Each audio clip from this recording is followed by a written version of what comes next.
Bom dia, crianças! Na nossa aula de História, vamos aprender os povos nativos, os indígenas de 1500.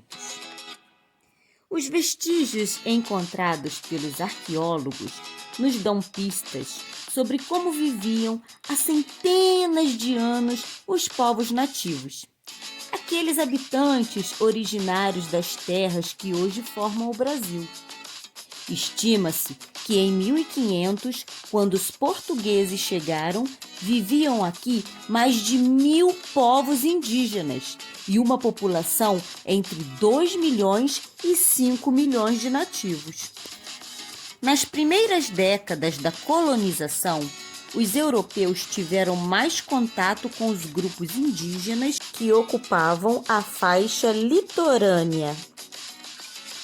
Quase toda a costa era habitada por grupos tupis e guaranis, que falavam diferentes línguas, mas tinham a raiz linguística em comum.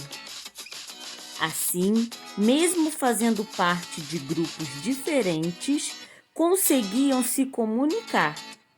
Apesar de alguns grupos tupis-guaranis serem inimigos, eles tinham, além da língua, outras semelhanças no modo de viver. Essa língua foi denominada pelos portugueses de língua geral e foi aprendida por eles com relativa facilidade. Entre os diferentes grupos havia nômades e sedentários. Nômades, aqueles que ficavam de lugar em lugar em busca de alimentos e melhores condições para viver. Sedentários, aqueles que tinham a moradia fixa. E cada um se organizava de acordo com seus costumes e semelhanças entre eles. Geralmente, os grupos tupis organizavam-se em aldeias. Essas aldeias podiam ser fixas ou móveis. Tanto o tamanho dessas aldeias quanto o número de habitantes variavam e cada uma era constituída de acordo com o local e a organização desses grupos. Cada aldeia tinha um líder local chamado cacique ou morubixaba, que era responsável pelo grupo. Cabia a ele participar da tomada coletiva de decisões, como se fosse um conselheiro. Ele também participava das tarefas da aldeia. Além dele, havia um líder espiritual, chamado pajé ou xamã, que era uma espécie de curandeiro. O trabalho era comunitário e geralmente dividido por sexo e idade. Homens e mulheres executavam tarefas diferentes. As crianças podiam participar de algumas tarefas mais simples, como coletar frutos ou aprender artesanato, pesca, entre outras coisas. Em geral, as crianças começavam a aprender as tarefas de adultos somente entre 12 e 14 anos de idade.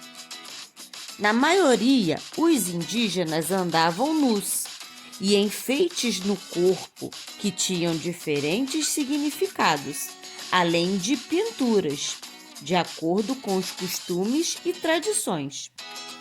Os enfeites podiam ser feitos com penas de aves, sementes, madeiras e ossos, sendo usado tanto como adornos quanto símbolos do grupo.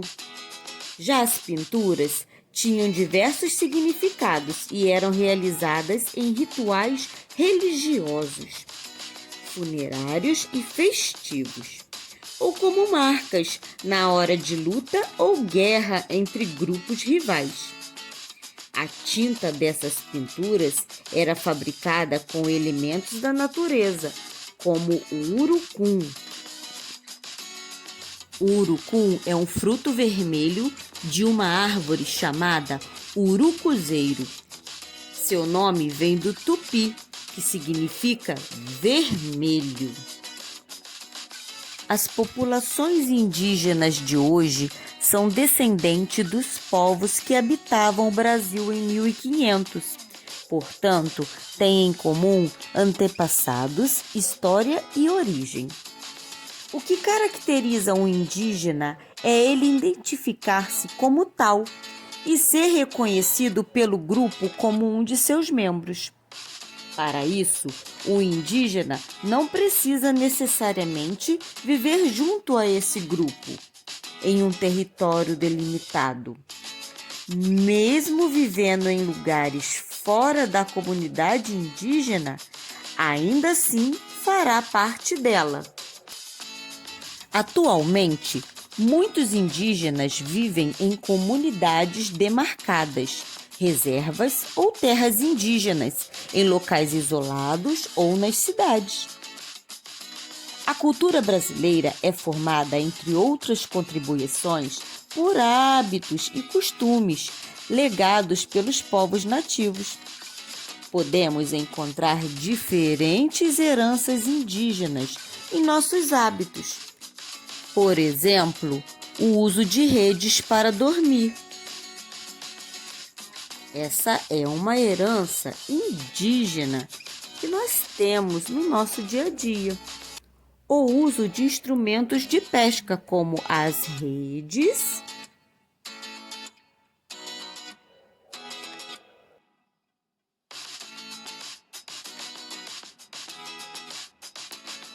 e o puçá. Isso mesmo, o puçá. E muitas palavras do nosso vocabulário, além de comidas como a tapioca, a paçoca, a canjica e bebidas também, como chás, chimarrão e o guaraná. Há ainda o costume de tomar banho todos os dias e utilizar ervas para tratar doenças.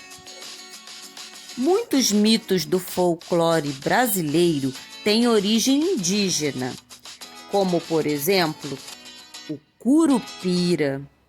De acordo com a lenda, ele é um ser que protege a caça e a natureza, garantindo assim o equilíbrio entre as necessidades do ser humano e a preservação do meio ambiente. Viu só quanta coisa legal nós aprendemos sobre os nativos, sobre os indígenas? Agora vamos para as nossas atividades. Até a próxima aula!